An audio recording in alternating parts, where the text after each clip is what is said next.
ticket d'enquête, vous avez trouvé ça dans le Journal de Montréal, dans le Journal de Québec en fin de semaine, sur les spas, sur l'eau qui se retrouve dans les piscines, les bassins, dans les spas.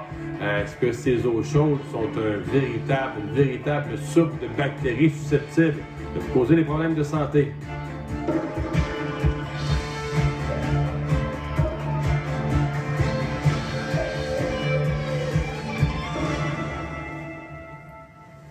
Alors, une enquête du journal sur une trentaine de spas. Il y en a où l'eau est bien correcte. Il y en a qui ont des problèmes de turbidité. C'est moyennement grave. Par contre, dans d'autres cas, on a trouvé dans l'eau des spas des bactéries. Là, je ne suis pas un spécialiste. Bon, la E. coli, on la connaît. La Pseudomonas aeruginosa. Semble-t-il que celle-là, elle est plus inquiétante. Donc, des bactéries qui pourraient causer des problèmes de santé. On en discute avec Jean-Pierre Lajoie, instructeur en entretien des spas et piscines. Bonjour. Bonjour.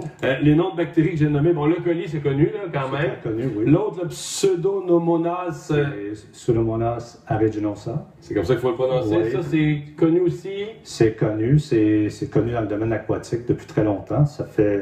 C'est sûr qu'il y a tout le temps le débat parce que je sais qu'il y a une certaine confusion sur la réglementation au Québec. Je parle des membres, là, je parle des opérateurs de spa, mais d'après la réglementation, on doit contrôler le Pseudomonas aeruginosa. Okay, c'est une bactérie qu'on retrouve un peu partout. Qui peut rendre malade. Qui peut rendre malade, et c'est sûr que si on met les choses en perspective, on peut la retrouver dans l'eau, mais on peut la retrouver sur la promenade qui entoure la piscine, dans les douches, même dans les douches chez vous, dans votre bain. J'allais poser la question, parce qu'on dit qu'on la retrouve dans les spas. Oui. Est-ce qu'on la retrouve ailleurs? Est-ce que, dans le fond, des gens qui ne vont jamais au spa peuvent aussi l'avoir, être en contact avec la bactérie? Oui. Absolument. C'est d'où la propreté. Donc, exemple, si vous ne lavez jamais votre douche à la maison, il y a de l'humidité, il y a de la chaleur, ça pourrait être propice à cette bactérie-là. Si vous avez un boyau de jardin l'été, et vous décidez de boire de l'eau du boyau de jardin... Qui était à chaleur dans la spirale pendant un bout de temps. Il pourrait contenir la même bactérie. Donc, ce n'est pas quelque chose de nouveau, c'est quelque chose qu'on connaît. La différence, c'est que dans un bain, on parle de température élevée. Dans un bain tourbillon ou dans un spa, température élevée, ou aussi beaucoup d'huile solaire, d'huile de massage, beaucoup de graisse, et un biofilm peut se produire à l'intérieur de la tuyauterie, à l'intérieur du filtre, et ça va avoir tendance à protéger le Pseudomonas aeruginosa.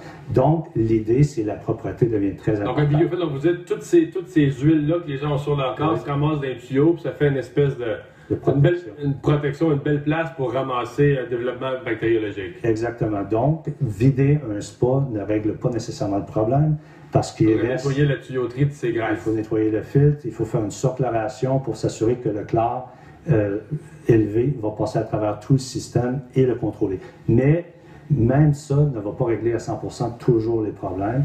C'est pour ça que de la même façon qu'on va nettoyer les parois d'un bain, d'un spa, de la même façon qu'on va nettoyer la promenade, il faut trouver un moyen de nettoyer les filtres et la tuyauterie pour éliminer cette couche de biofilm qui peut se développer. Il y en a beaucoup qui le font? Pas beaucoup. Pas beaucoup, mais la technologie existe, les produits existent, et ça peut être fait. OK? Et la raison que c'est pas beaucoup fait, c'est parce que c'est pas tout le monde qui a la connaissance que ça existe. D'accord? Revenons au point de départ. Oui. Un spa, là. Les gens vont au spa, ils vont se faire masser, prendre un bain chaud, etc., bain tourbillon. Une masse d'eau chaude, oui, où plein de monde, avec toutes sortes d'hygiène personnelle, on peut en discuter dedans, mais toutes sortes de monde passent dedans dans une journée. Oui.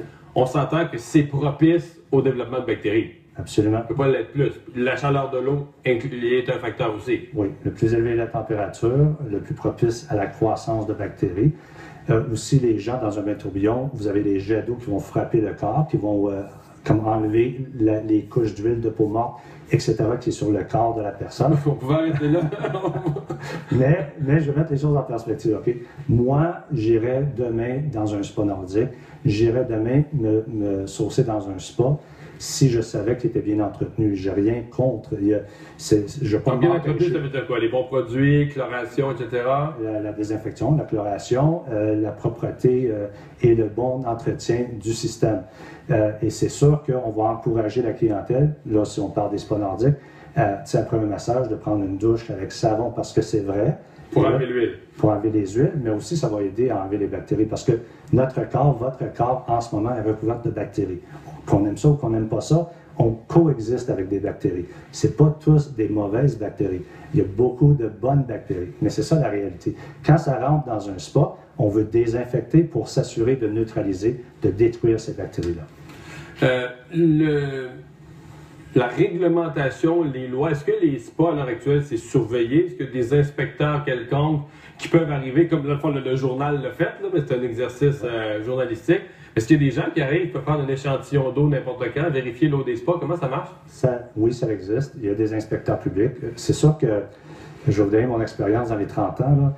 J'ai travaillé, exemple, à peu près 14 ans dans l'Ouest canadien et je sais que, par exemple, dans l'Ouest canadien, les échantillons d'eau microbiologiques sont acheminés au laboratoire, mais sont payés par le gouvernement. Donc, les résultats sont obtenus, sont donnés à l'inspecteur public. Donc, souvent, l'inspecteur public, c'est lui qui communique avec le spa, la piscine, quand il y a un problème.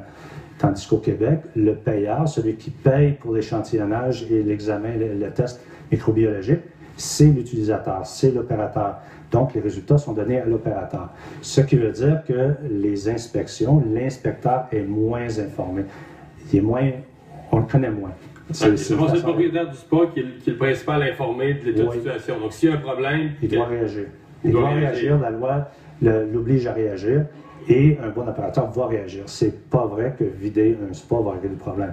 Il faut habituellement une surchloration et il faut réacheminer un autre échantillon d'eau en moins de 24 heures au laboratoire. Est-ce qu'il y a des endroits où vous pensez où carrément les gens ne sont pas formés? C'est-à-dire qu'on opère un spa, on se lance en affaires. Par exemple, on peut avoir une bonne formation, on va avoir quelques employés qui ont une bonne formation en massage, tout ça. Mais les piscines, ben qu'est-ce que tu veux? On fait des piscines, puis on a une à mettre. On connaît ça sommairement, là, mais on le fait. Tu sais, on a le livre d'instruction du fabricant, bon, il va à l'œil avec ça un peu. Ouais. Est-ce qu'il y a des endroits où il y a peu d'expertise, donc peu de formation des gens qui font l'entretien? Y a-t-il des endroits où il y a une bonne formation? La réponse est oui. Est-ce qu'il y a des endroits où il y a des gens moins formés? La réponse est oui. C'est sûr que certains spas nordiques font partie d'un regroupement. Et, exemple, je crois que le Spa Relais Santé, par exemple, c'est le genre de regroupement qui va encourager fortement leurs membres à suivre une formation d'opération de piscine et de pensez-vous qu'il devrait y avoir une certification, par exemple? Par exemple, que les gens dans le monde du spa, peut-être ça existe déjà, mais devrait avoir une espèce de certification pour dire, nous, on est géré par des employés, la propreté des lieux est gérée par des employés formés, etc.? Mon opinion personnelle, oui, ça devrait être obligatoire, mais ça ne l'est pas en ce moment.